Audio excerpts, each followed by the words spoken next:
foi um salto. Respondendo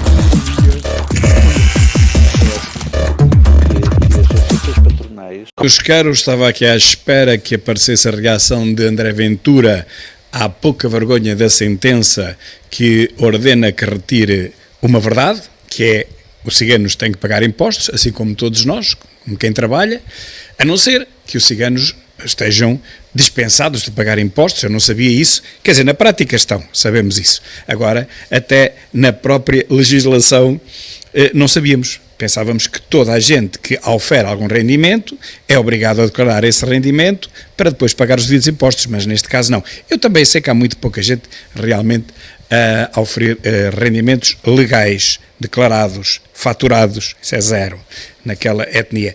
Bom, mas pensávamos que pelo menos aqueles que declaram esses rendimentos que tivessem que pagar impostos, mas pelos vistos aquela juiz daquele tribunal acha que não, que eles não devem pagar impostos. Já lá iremos a este tema, enquanto André Ventura não reage a esta pouca vergonha desta sentença, que põe Portugal ao nível dos países mais atrasados e se calhar mais subsaarianos. Vamos comentar uma outra notícia que, entretanto, fomos vendo aqui na RTP, como se pode ver aqui embaixo. Então, vamos lá ver, por exemplo, esta. O número de desempregados e inscritos nos centros de emprego caiu mais de 7% em novembro em relação ao mesmo mês do ano passado. São menos 23 mil pessoas, segundo o Instituto de Emprego e Formação Profissional. Ainda assim, houve uma ligeira subida em relação ao mês de outubro. No Algarve, o número de desempregados inscritos nos centros de emprego subiu quase 59% de outubro para novembro. O fim do verão explica esta subida no sul do país. Explica a subida no sul do país, não explica a descida em todo o país, pois cada vez há mais imigrantes a trabalhar. Como é que o desemprego vai baixando? Realmente baixa se compararmos com o ano passado, mas sobe se compararmos com o mês passado. Os números dão para tudo, estas estatísticas não sabemos, hoje em dia é tudo estatísticas, desde a política até à medicina, é tudo estatísticas e portanto, enfim, dizemos o que queremos, só temos que escolher o número que pomos no numerador da fração e depois o número que pomos no denominador da fração. Se escolhermos bem, se torturarmos bem os números, as estatísticas dizem exatamente o que nós queremos. Aqui está uma que diz uma coisa e o seu contrário na mesma notícia. Mas vamos à próxima. O endividamento das famílias aumentou mais de 8% em outubro, em relação ao mesmo mês do ano passado. Atingiu um novo recorde. No acumulado está nos 170 mil milhões de euros. 170 mil milhões de euros é o valor acumulado do endividamento das famílias. Daqui a nada é quase tão grande como o PIB português. É quase tão grande. Só no crédito à habitação, o valor subiu 1.000 milhões de euros de um ano para o outro, de acordo com os dados do Banco de Portugal. No setor público, o endividamento baixou mais de 10 mil milhões de euros. A explicação está numa série de obrigações do Tesouro que venceu nesse mês. Nas empresas privadas cresceu ligeiramente. No total das três parcelas, Estado, empresas e famílias, o endividamento total da economia portuguesa caiu 8.700 milhões de euros. Sim, mas calma, porque ainda falta agora os empréstimos que se vão fazer para fazer o rolamento daquilo que se pagou. Ou seja, o que faz o Estado português é sempre a mesma coisa, pede dinheiro emprestado para pagar as dívidas quando elas se vencem, para pagar outros financiamentos. Portanto, paga-se à Europa, mas agora vai-se pedir dinheiro, ou até já se pediu antes, para se pagar à Europa. Portanto, contraem-se novos empréstimos para se pagar os empréstimos anteriores. E, portanto, a dívida vai sempre subindo, embora eles depois, lá está, com aquela artimanha de dizer que a dívida relativamente ao PIB vai baixando, porque o PIB vai subindo. Ou seja, o denominador da fração sobe, portanto, mesmo que o numerador também suba, que é o caso, o numerador é o dinheiro que se deve em numerário, em dinheirinho vivo, não é em percentagens, como eu já vos disse várias vezes, ninguém paga nada em percentagens, paga-se em dinheiro, em dinheirinho vivo, em dinheirinho absoluto. Portanto, embora esse dinheiro cada vez se deva mais, como o PIB, que é uma estimativa apenas, vai aumentando, enfim, portanto, a dívida relativamente ao PIB vai baixando, mas na prática estamos a dever cada vez mais. Se este ano devemos 50, para o ano que vem vamos dever 55. Mas o PIB aumentou, portanto, relativamente ao PIB diminuiu. Isso não interessa nada. O que interessa é que naquela data temos que pagar a nossa dívida. E o resto é conversa. Conversa socialista ou social-democrata. que vai dar ao mesmo. E, meus caros, Fernando Alexandre, o Ministro da Educação, não está na mão de cima, não está com sorte nenhuma, como se costuma dizer. Foi aquela confusão, que eu acho que não foi confusão nenhuma, ele acabou mesmo por dizer aquilo que agora vem negar que disse. Ele disse mesmo que as residências dos estudantes se degradavam porque só havia estudantes da classe mais baixa. Foi isso que ele disse, não vale a pena agora vir com paninhos quentes ou tentar dar a volta à retórica, porque foi exatamente isto que ele disse. Como os estudantes são pobres, não há ninguém a tomar conta daquilo e aquilo degrada-se muito rapidamente. Aliás, ele até disse que daqui a 5 anos, estão a fazer agora obras, daqui a 5 anos aquilo está tudo estragado outra vez. Foi isto que ele disse e não vale a pena. Mas antes, tinha dito outra coisa e perdeu mais uma vez na Justiça, como vamos ver nesta notícia agora. A Justiça deu razão ao reitor da Universidade do Porto por ter chumbado 30 entradas em medicina. Em causa, as classificações abaixo da nota mínima exigida. O caso, recorde-se, deu lugar a uma polémica com o ministro Fernando Alexandre. Com o ministro a dizer que o reitor tinha mentido, que estava a mentir. Vamos ver o que é que disse a Justiça. Os 30 estudantes excluídos do concurso de acesso ao mestrado integrado em Medicina alegavam na ação: falta de competência do reitor para modificar a decisão do diretor da faculdade e a ilegalidade do critério que ditou a não colocação, por violação dos princípios da igualdade, da proteção de confiança, da boa-fé e da segurança jurídica. Pela intimação, queriam assim ver reconhecido o direito à matrícula e frequência no curso, mas o Tribunal Administrativo e Fiscal do Porto não lhes deu razão.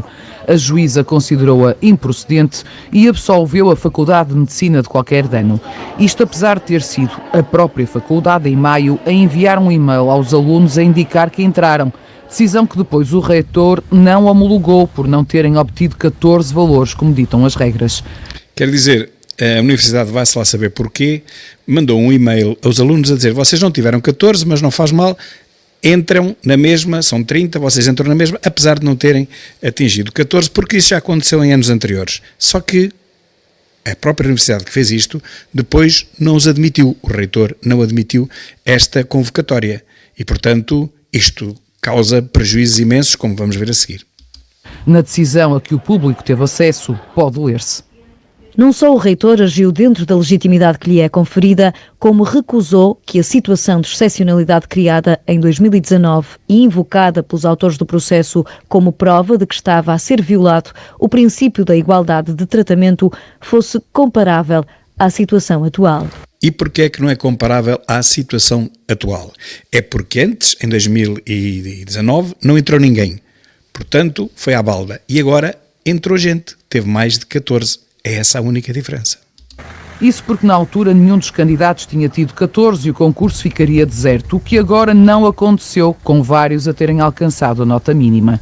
Quer dizer que a Justiça adapta-se, a lei adapta-se à contingência, àquilo que acontece naquele preciso momento.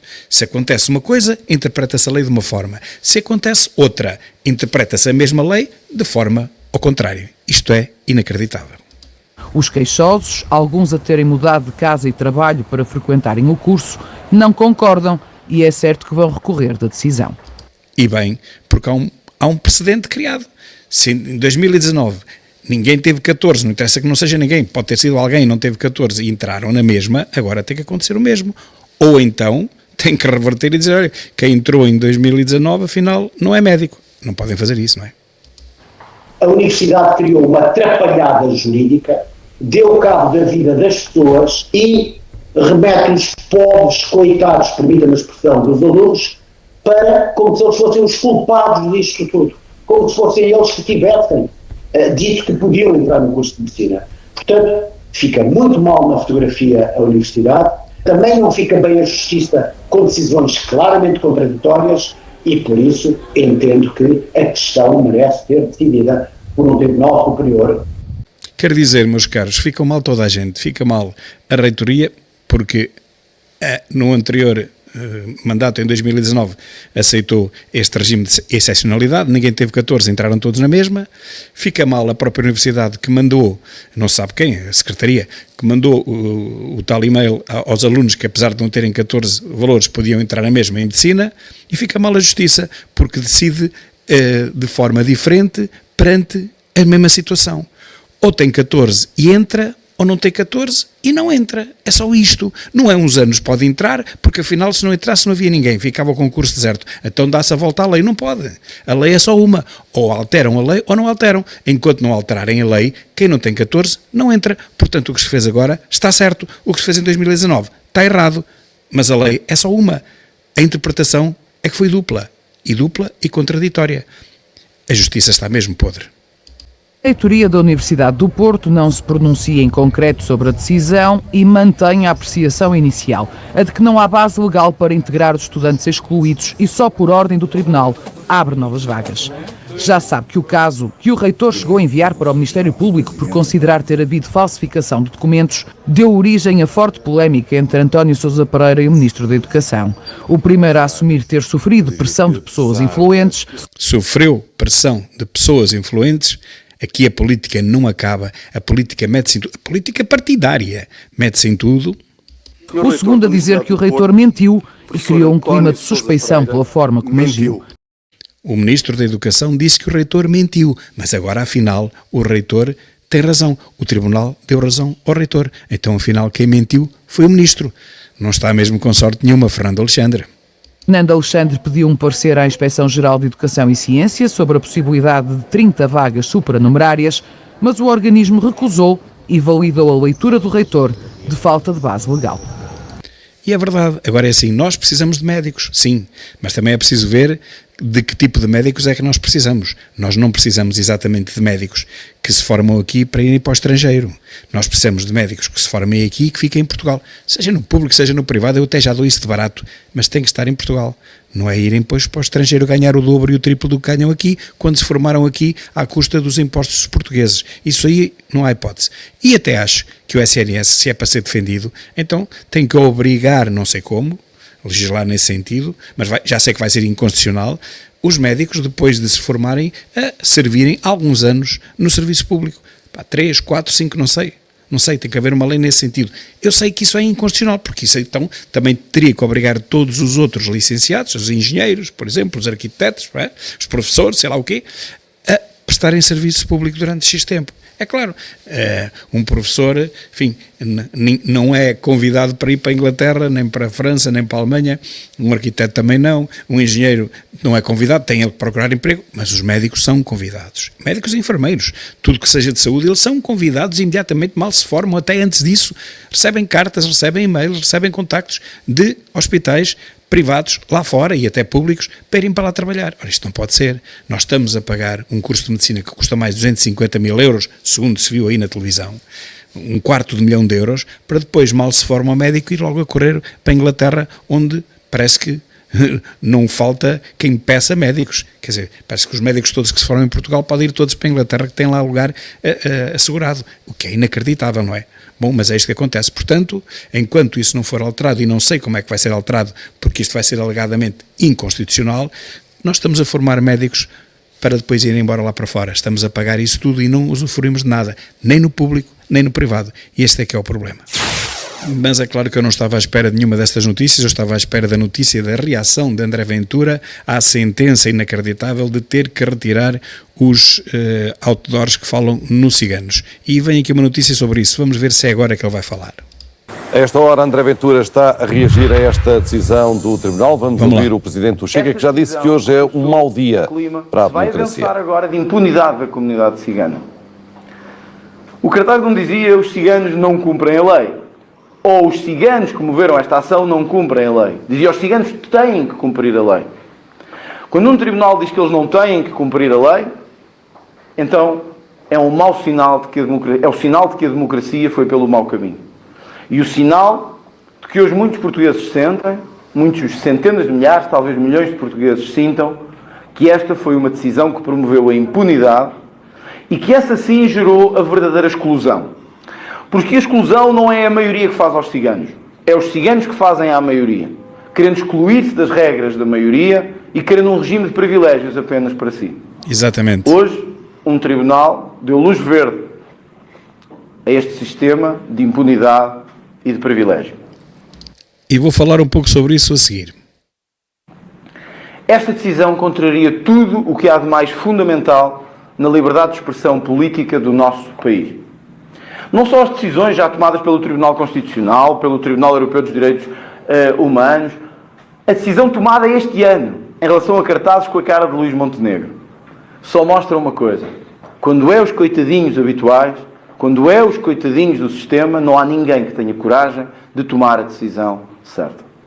E a prova disso é que, por exemplo, eu não conheço ninguém, nenhuma assistente social, nenhum tribunal que tenha retirado uma criança a uma família cigana, apesar de viver em barracas, apesar de viver sem cozinha, sem casa de banho, sem água quente se houver água é roubada, sem luz elétrica, se houver luz elétrica é roubada, mesmo assim, vivendo naqueles pardieiros, naquelas barracas, eu não vejo ninguém, nenhuma CPCJ, nenhum tribunal retirar uma criança a uma família cigana. E vejo que isso acontece todos os dias nas famílias que não são ciganos. Essa é que é a verdade. E isso é muito triste de ver neste país. É muito triste de ver neste país. Esta decisão contraria todos os fundamentos jurídicos em que o país tem assentado nas últimas décadas. Da liberdade política, da liberdade de expressão, da liberdade de discussão, no humor, na política, na ação social, em todos. Contraria todos. Para dar uma vitória à comunidade cigana e para lhes dizer que eles não têm que cumprir a lei. É exatamente esse o sinal que está a ser dado, e eu penso que a partir de agora vai ser uma festa naqueles acampamentos gypsies a dizerem que afinal de contas nós não temos nada que pagar impostos, nós não temos que cumprir a lei, nós não temos que tirar cartas de condução em Portugal, nós não temos que fazer rigorosamente nada, nós podemos fazer o que quisermos, que estamos a coberto da lei portuguesa. Isso é o pior sinal que se pode dar. É um erro. Um erro profundo que vamos pagar caro nos próximos anos e que vamos pagar caro nos próximos tempos. Porque uma comunidade que há 500 anos no país e que nunca quis nem se interessou por integrar-se, mas que sempre se interessou por ter os privilégios de comunidade, vai agora sentir que pode ainda mais e que pode abusar ainda mais do Estado de Direito que construímos. Uma das mais chocantes realidades são as crianças de 12, 13 anos que são retiradas à escola, mal se tornam mulheres e já estão prometidas há muitos anos, vão casar entre aspas, porque não casam nada, como vou explicar a seguir, para casar em termos de etnia, em termos da sociedade deles, mas não em termos legais, com um adulto. Mas de qualquer maneira elas continuam sempre a ser solteiras e continuam a ser mães solteiras quando tiverem filhos, que é para ganharem os subsídios a dobrar e a triplicar, entendem? Apesar de viverem com os maridos naquelas barracas e com os filhos, elas são sempre mães solteiras, são sempre famílias monoparentais, porque assim conseguem sacar mais. E digo-vos já de caras, não são os ciganos que descobrem isto, alguém lhes ensina a fazer estas maroscas, alguém lhes ensina a fazer isto. É errado. Nós não devemos dizer aos ciganos que eles podem abusar mais. Devíamos dizer-lhes, como país, como comunidade, que têm que cumprir exatamente as mesmas leis do que todos os outros. É a primeira vez, desde 25 de abril de 1974, é a primeira vez que são mandados retirar cartazes de um candidato político. Procurei qualquer outro paralelo com situação em décadas de candidatos em Portugal. Nunca aconteceu. Nunca, desde o início da nossa democracia, um candidato foi mandado retirar os seus cartazes porque alguém não concordava com a sua mensagem política ou se sentia ofendido. Isto é ou não é censura? Só pergunto isto. Isto é ou não é censura? Ainda por cima é histórico. É a primeira vez que tal acontece. Eu próprio, o Chega, já fomos alvos de vários cartazes, várias vezes, e de várias expressões que não concordávamos. Bem, basta dizer que grande parte dos nossos cartazes são sempre vandalizados por alguém e isso não tem problema nenhum. Nunca nenhum tribunal mandou retirar nenhum cartaz, nenhum outdoor, nenhuma declaração política. É a primeira vez que acontece desde o início da nossa democracia. E isso deve fazer-nos pensar sobre a democracia que estamos a construir. Se afinal é a tal democracia de liberdade, ou era só de liberdade até alguém começar a dizer coisas inconvenientes, ou até alguém começar a dizer coisas com que alguns se sentem afetados. E esses que se sentem afetados são aquilo que eu chamo a esquerdoida, o wokeismo, a variante de extrema-esquerda que ainda tomou e toma grande parte do tempo de antena nos jornais, nas revistas, eu chamo aquilo uns panfletos, nem são bem revistas, nem são bem jornais, nas rádios e televisão. E por isso é que essa comunistação social, como eu digo, tem cada vez menos leitores, tem cada vez menos consumidores. E é por isso que eles agora querem também financiá-las. Quem dá, enfim, o colinho a este comportamento marginal que algumas franjas da nossa sociedade assumem diretamente e com grande orgulho, por assim dizer, são os jornais, são as revistas, são estas organizações de extrema-esquerda, são estas amnistias internacionais, é esta pouca vergonha, para não dizer esta porcaria, que o que faz mesmo é incentivar a que algumas franjas da nossa sociedade não cumpram a lei porque não vale a pena. Afinal, que liberdade queríamos? A liberdade em que a esquerda podia dizer tudo o que queria, podia dizer e chamar nomes a todos o que queriam, mas até aparecer um partido, um movimento e um candidato que pusessem em causa a maioria e a estabilidade da narrativa construída. A partir daí, deixou de haver o argumento e o debate e entrou em cena o tribunal, a polícia e as ações judiciais.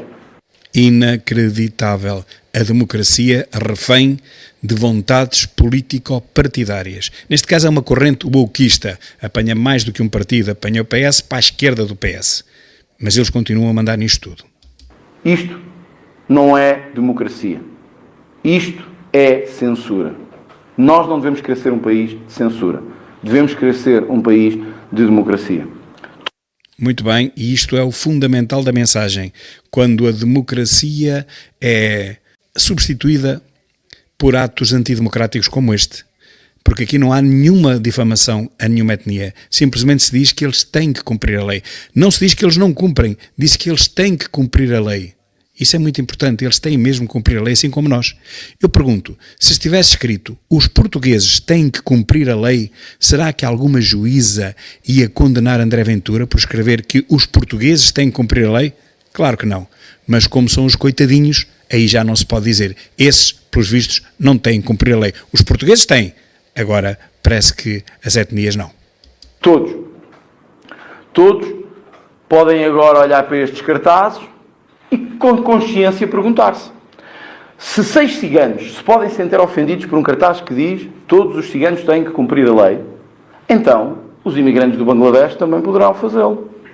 E a ideia é essa, ainda agora ouvi numa televisão, penso que foi a CNN, exatamente alguém dizer isto, a partir de agora, foi o diretor do JN, e foi nesta televisão mesmo, foi na RTP, notícias, a partir de agora os Bangladesh, enfim, todos os outros que se sintam visados, podem fazer a mesma coisa, podem constituir os seus advogados e fazer queixa de Ventura, e ele vai ter que levantar todos os seus outdoors, até porque já há um precedente, que o precedente é este, portanto, só estamos à espera que os advogados espretalhuços agora façam aquilo que estamos mesmo à espera que vai acontecer.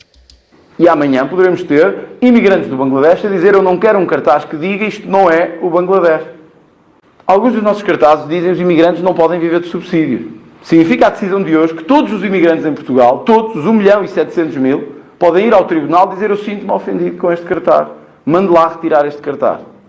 O problema é que não é 1.700.000, hão de ser alguns 3 milhões neste preciso momento, uma vez que o próprio INE disse que não fazia a mínima ideia de quantos imigrantes havia em Portugal em 2024, não é este ano, em 2024, e portanto a partir de agora não falaria mais em números e não publicaria nenhum estudo com números, porque ele próprio não os tem. Estão a receber agora fluxos de imigrantes de 2024, portanto não fazem a mínima ideia de quantos estavam em Portugal em 2024, quanto mais agora, ou seja, não é 1.700.000 não, é para aí 3 milhões ou mais. Era bom que o Tribunal tivesse noção do precedente que criou hoje. Era bom que o Tribunal tivesse noção da injustiça que cometeu hoje e do precedente gravíssimo para a democracia que abriu hoje, em que todas as minorias afetadas se podem sentir no direito de mandar retirar cartazes políticos, outdoors, mensagens políticas e, por que não, posts das redes sociais, direitos de antena das televisões ou outros parecidos. Aqui chegados percebemos aquilo que aconteceu. Como sempre aconteceu em Portugal, e eu vou dizê-lo mesmo com a consciência das consequências que a frase pode ter. Aí vai mais uma bomba, atenção. A verdade é que os ciganos em Portugal sempre condicionaram tudo e todos. Sempre condicionaram as instituições, sempre conseguiram ameaçar as instituições e sempre conseguiram levar avante, nas câmaras municipais, nos tribunais, nas juntas de freguesia, no governo, aquilo que queriam, com ameaça, com coação, com insinuação e com amedrontar os outros. É exatamente isto o que acontece pelo menos no interior que eu conheço, é coação, é medo. As pessoas têm medo e fazem tudo o que eles mandam, mesmo que seja ilegal. Hoje só lhes deram mais razão e só lhes deram mais força. Hoje só lhes deram mais gás e mais energia. Quando o que devíamos exigir era que uma comunidade que está há 500 anos em Portugal cumprisse as mesmas leis e as mesmas regras que todos os outros que cá estão e que têm que lhes pagar, que têm que sustentar o país e que têm que cumprir regras. Sim, mas não há regras para eles, só há direitos, não há deveres. Foi uma decisão contrária a que o Tribunal tomou, que abriu um precedente para a democracia e que abriu um precedente para a nossa liberdade política. Não sei se os tribunais superiores ou o Tribunal Constitucional reverterão ou não esta decisão. Estou certo que por toda a Europa esta é uma decisão única. Estou certo que na história do país esta é uma decisão única. Apanhamos uma juíza woke. Só que má. Em vez de ir no sentido de mais liberdade e mais democracia, vai no sentido de proteção aos habituais e aos coitadinhos do sistema. E sabemos que a maioria dos juízes são de esquerda. Vá-se lá saber porquê, mas são de esquerda. É uma decisão errada. Não consigo aceitar esta decisão. E não consigo aceitar por saber que ela representa precisamente um sistema de impunidade que vai aumentar sobre os ciganos, a ideia de que não têm que cumprir nada, de que não têm que aceitar regras, que não têm que aceitar a ordem democrática e podem fazer o que bem entenderem em Portugal, que o Estado lá estará sempre para os salvaguardar, que o Estado lá estará sempre para lhes dar tudo o que querem. Não consigo aceitar esta decisão. Nem André Ventura e nem ninguém, nem nenhum patriota, nem nenhum português que pague impostos. André Ventura a considerar que hoje é um mau dia para a democracia. E porque vai ser cortada esta reportagem, eu vou agora dizer aquilo que eu acho que esta condenação, esta sentença, acaba por trazer no seu âmago. E que é o seguinte: meus caros, este é um país ao contrário. Afinal, os ciganos não têm que cumprir a lei. Podem continuar a ir buscar cartas de condução falsas à Espanha e conduzir aos 16 anos, 15 anos. Podem continuar a não fazer inspeções nos carros. Podem continuar a não ter seguro. Quando há um acidente, o seguro é do próprio dia. Podem continuar a vender produtos contrafeitos nas feiras, à frente de todos. E nem passar faturas e, portanto, nem pagar impostos desses produtos. Podem continuar a ter animais sem o chip, nem os levar ao veterinário regularmente, isso ainda é o menos. Às vezes esses animais provocam acidentes e já houve caso, por exemplo, aqui na minha terra, de uma professora que ficou tetraplégica porque bateu num burro. Toda a gente sabe que é o burro, nós não temos burros, não há muitos burros aí na estrada, toda a gente sabia que era o burro, mas a verdade é que o burro não era de ninguém, ok? E a senhora ficou tetraplégica. Eles podem continuar a viver em barracas em que vivem crianças em idade escolar, sem água, nem eletricidade, legal, pelo menos, a água e a eletricidade aparece, mas não é legal, nem casa de banho. Ninguém tem a coragem de retirar uma criança a viver nestas condições a uma família cigana. Ninguém. Já se a família não for cigana, fica logo sem os filhos, imediatamente. As famílias ciganas são monoparentais para receberem subsídios a dobrar. As meninas, aos 12, 13 anos, são retiradas da escola e são entregues a adultos para casarem com eles. Mas este casamento é ilegal e nunca se formaliza na prática e, portanto, as meninas continuam solteiras e serão mães solteiras, embora vivam com os maridos, recebendo assim todo o tipo de subsídios como mães solteiras. Grande parte dos ciganos, para não dizer quase todos, dedica-se a vender ilegalmente todo o tipo de objetos de proveniência muito duvidosa, incluindo estupefacientes, material roubado e dinheiro falso. E oferecem estes produtos a toda a gente nas ruas, no maior despudor, porque sabem que nada lhes acontece. Pelos vistos, podem continuar a viver assim, recebendo milhares de euros de subsídios a que somam atividades quase sempre ilegais e à custa dos impostos dos portugueses. É isto que eu tenho que vos dizer, que é isto que eu acho que esta sentença veio vincular e realmente veio legalizar a forma ilegal como vive a esmagadora maioria dos ciganos. Muito obrigado e até logo.